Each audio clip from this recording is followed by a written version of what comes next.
Hello and welcome to Paper Talk. My name is Casey. It's a Wednesday morning, it's cold, it's freezing wet, and unlike Jay and Alex, I do not have a parka on. So let's get this done quickly and get through your morning news. So let's start with the big news that everyone's sick of hearing about, but we're going to talk about it anyway, and that is Jadon Sancho. United have actually finally done something with Jadon Sancho.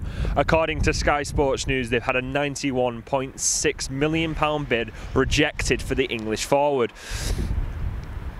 I don't know why we're doing it when apparently Dortmund said anything less than 120 we're not going to sell. They're not going to sell for, according to Fabrizio Romano. And it seems like there wasn't actually a bid. It was kind of a bit of representative said we might offer 91.6 million, and Dortmund representative went no. We're not going to accept that. So yeah, at the moment there is no official bid according to David Ornstein. There's not been a club-to-club bid. But Jadon Sancho, it's looking like there's actually movement there. And there's been a couple of other things that Ismail Assar is apparently not going this summer. It's not going to go more than an inquiry. And then you've got obviously another player that might be seen as the alternative, which we'll talk about just in a second. But on the case of Jadon Sancho, a lot of people were kind of a bit bemused yesterday when he was left out of their cup squad to face Bayern Munich. Obviously Bayern Munich being, you know, that big team in Germany that everyone thinks is kind of good.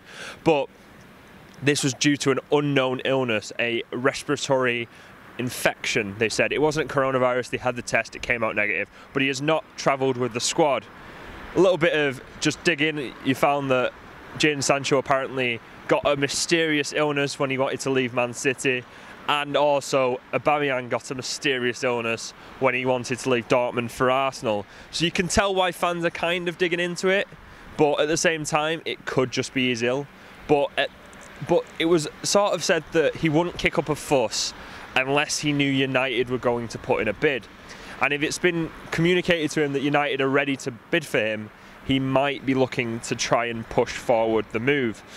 Now, that's not set in stone. Obviously, we've left Dortmund with a very small window in which to find a replacement. They might go, we're not selling him straight up, and that's apparently what they've been communicating to journalists and to everyone bar United, apparently. United still think they have a chance. And I think some fans, even though they're sick of it, still have that small chance inside that they hope that we'll sign Jadon Sancho or another right winger.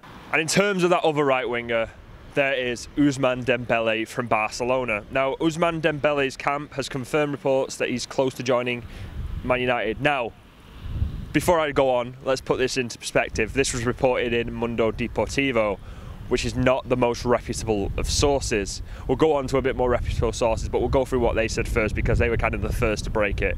They said that a deal would be agreed for around 75 million euros.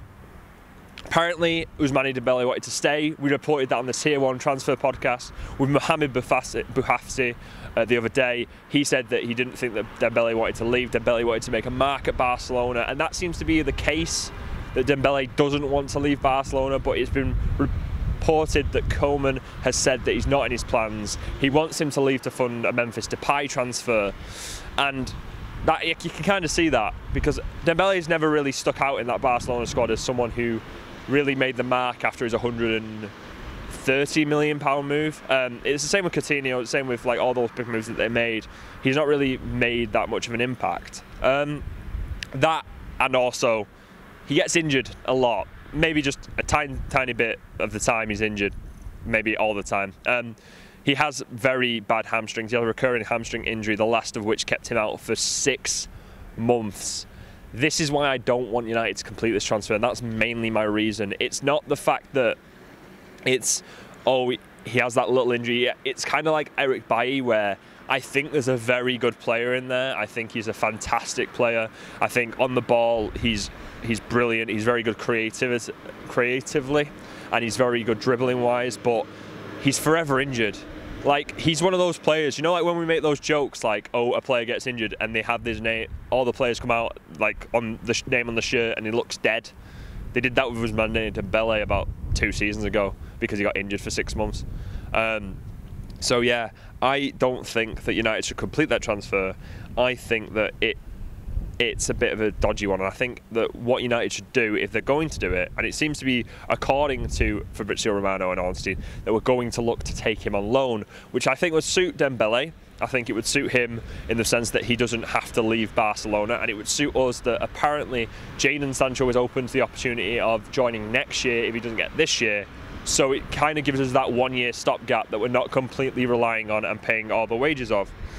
So that is good.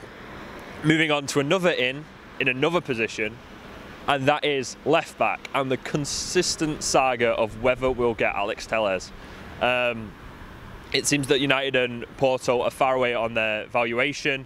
Telles wants to join United, he's agreed to join United, he just needs that fee to be agreed.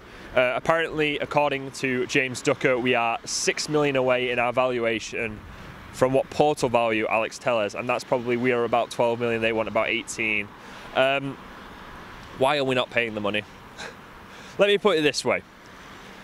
No one is complaining that Chelsea spent about 45 to 50 million on Ben Chilwell, because that's a position they needed to improve, because they were getting Marcos Alonso and he's horrendous and he's not good at football. It's cruel, but it's true. But he improved that position and they were like, oh, we got like the third, the fourth best left back in the league now. It's fine. If we get Alex Telles, that's easily top 3 left backs in the league if he puts up his numbers he had at Porto. Like we're saying, 13 goals, 12 assists. He's actually quite good defensively. He's good on set pieces. He's good to get a ball in. And we're getting him for nearly nothing, a pittance in this market, less than 20 million. So why are we not paying the money? I know he has 1 year left on his contract, but he improves us right now and he'd improve us going forward. So just pay 6 million. It's just a small amount of money. I know we're trying to say, oh, coronavirus has affected our finances, but a left back for 6 million more, about 18 million in total, is not a lot of money. And again, we'd be seriously upgrading our left back position. Now into a weird transfer rumour that came out tonight, or last night, sorry, and that was Gianluca Di Marzio came out and said that United had been looking for a striker, and that they'd been in talks with Real Madrid for Luka Jovic on loan, and they'd also been in talks with Edison Cavani, who is currently a free transfer. Now, Edison Cavani earlier on in this window looked like he was joining Benfica on a free, but apparently problems with the wage demands couldn't be met. And that is kind of where I think he's been offered to the United, because they'd be a team that are willing to pay those wages, which a lot of fans wouldn't be happy with. But I don't think that Edison Cavani at 33 years old is going to be stuck on a 4-year contract like Alexis Sanchez was. So I don't think that it's going to be an awful transfer. If he's there for 1-2 years, we're paying him maybe 150, 200k a week. It's not terrible. He's a good player. He is PSG's all-time leading goal scorer with 200 goals. And let's just put it this way. The last time we got a striker who was aging out, who had kind of a bit of an injury worries, and from PSG, who was banging in goals, it was a bit good, wasn't he? I'm on about, obviously, the man Zlatan Ibrahimovic. Some people might say his shot conversion was terrible. I'll say won us the Europa League, and also that Carabao Cup that we should have lost to Southampton, but I'm not going to say anything more on that. But yeah, it'd be a free transfer. He has slight injury problems, but again, he's aging out, and I don't think he'd be anything more than rotation with Martial. I don't think he'd be a starting striker, but I think he'd be a very good option. And obviously, as I said before, he has 200 goals for PSG. His pedigree is confirmed. Luka Jovic, now, that's a weird one, because obviously Luka Jovic made the step up to Real Madrid last season from Frankfurt, and he hasn't really kicked on. He didn't really have that performance that everyone expected of him when they saw him in that Europa League and Bundesliga run. I feel like his opportunity has been limited by Karim Benzema. Karim Benzema obviously had a resurgence of form since Ronaldo has left. He's scoring goals left, right and centre. He's playing really well, and he's also a player that Zidane favours in his Real Madrid side, and I think he trusts him. And as you've seen by Zidane, in terms of players he trusts, he doesn't really swap it about. He still keeps he kept Marcelo over Reguilon, and obviously he plays Phil and Mendy a bit more now, but he's kept Marcelo, who's aging out, over this young 23-year-old left back who's meant to be the best left back in La Liga last season, and let him go out on loan at this moment in time. So he trusts his players. He likes the players that he likes, so he doesn't really let anyone else kind of break that inner circle, so to speak. But if we look at his numbers before he left Frankfurt, he had 27 goals in the season with 6 assists. 10 of those came in the Europa League. And I think in that season, he was one of the best finishers in Europe. Let me just put this into perspective. When he played Chelsea, Jovic was on the ball clearing the box, and Ante Rebic turned round and started celebrating before he put it in the net. Now that is trust in a striker, if I've ever seen it. He didn't even care there was going to be a rebound. He could, because he was in the position to get the rebound. Didn't even care if look, he turned round and just put his arms up in the air and celebrated. So yeah, I think that he would be a very decent signing for United on loan. Maybe put an option to buy in there. I don't know. If he plays well, then obviously try and look to keep him in there. So I'm not sure about that one. But if that's going to be true, we need to see if that gets confirmed by a greater source. But I think he'll be a very good signing for United to add a better backup that position. And finally, just in terms of a bit of international news, Mason Greenwood and Phil Foden are set to be left out of the England squad according to Matt Law, but Harry Maguire is set to see a return. Obviously, Southgate got a lot of criticism from Solskjaer and from the media for his handling of the whole Greenwood situation, but obviously Maguire's going back in. We look like we need another centre-back. He doesn't feel like he needs Foden and Greenwood. That's a bit of news there from Matt Law. That's pretty much it. That's all we've got time for today. That was a really big roundup of all the transfer news. If it's anything like that going forward for the next couple of days, we're going to have loads of transfer news to talk about on here and also on Transfers Live. But there's no Transfers Live tonight because United are playing Brighton again.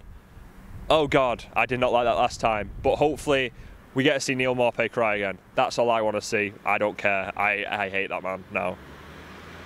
Pretty much. But yeah, make sure you tune in tonight for the watch along. The match is starting at 8:15. We'll have build up beforehand, we'll have team sheets, we'll have in match, and we'll have post match content. So again, I've been Casey. This is Stretford Paddock. This has been your Paper Talk. See you next time.